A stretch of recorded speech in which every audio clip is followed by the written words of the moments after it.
খালি প্রপোজ করলে হবে না, সাথে যেন কয়েকটা আরব নিয়ে আসে। খালি আমি শেখ, আমি জুব্বা পরে দাঁড়াই গেলাম, আমি তোমাকে বিয়ে করতে চাই, হইলো নাকি? আপনাদের সুবাকে এইভাবে নিয়ে গেলে আপনারা দিয়ে দিবেন? আপনারা জানেন কতজন, সেই কয়জন ছিল?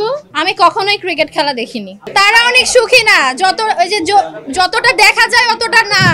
আর যে জিনিসটা সুখ বেশি সেটা ঢেকে রাখে, আর যেটা শো অফ সেটা সবাইকে দেখায়। তারা আমাকে মিস করে কজ আমি অনেক হট।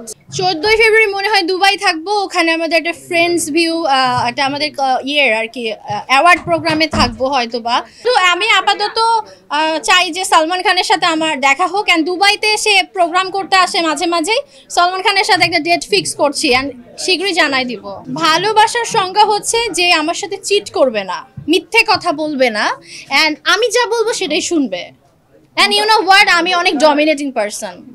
বিয়ে যদি করি কাজ করব কিভাবে? দুটো জিনিস কখনো একসাথে করা যায় না।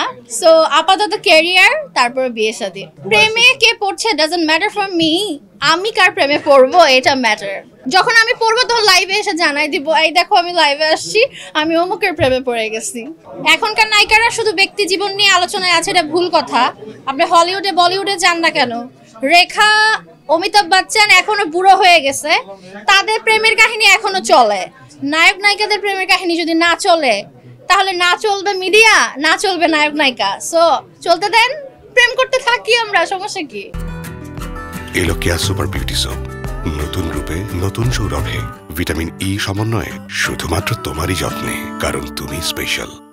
দুটো নতুন মুভি আসছে, সেন্সর হয়ে গেছে আমার মুভির, ইনশাল্লাহ সমাধান আর আমার সিদ্ধান্ত। সো খুব আর্লি আমরা প্রেস মিট করে জানিয়ে দিব মুক্তির দিনক্ষণ। 1 মাস 2 মাস পর পর আমার নিজস্ব গাওয়া গান আর কি রিলিজে যাবে বিভিন্ন মানুষের চ্যানেল থেকে, আমার চ্যানেল থেকে।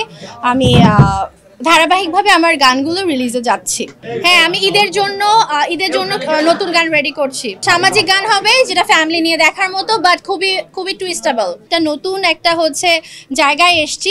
হ্যাঁ, আরবিট ক্রিয়েটিভ হবে এখানে। এটা হচ্ছে একটা নিউ একটা হচ্ছে প্রোডাকশন হাউস অ্যান্ড এজেন্সি।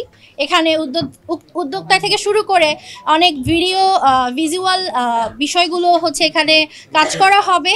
আপনারা এছাড়াও টিভিসি ওভিসি এখানে মেক করতে পারবেন, অ্যান্ড স্টুডিওতে আপনারা ছবি তুলতে পারবেন। সো আমি মনে করেছি যে এই জায়গাটা খুব একটা মিডিয়ার পার্সনদের জন্য, প্লাস বাহিরের নিউ কামার উদ্যোক্তাদের জন্য এই জায়গাটা একটা বেস্ট হচ্ছে প্ল্যাটফর্ম। সো আমি ওদের সাথে কাজ করছি, অ্যান্ড আপনারাও এগিয়ে আসুন।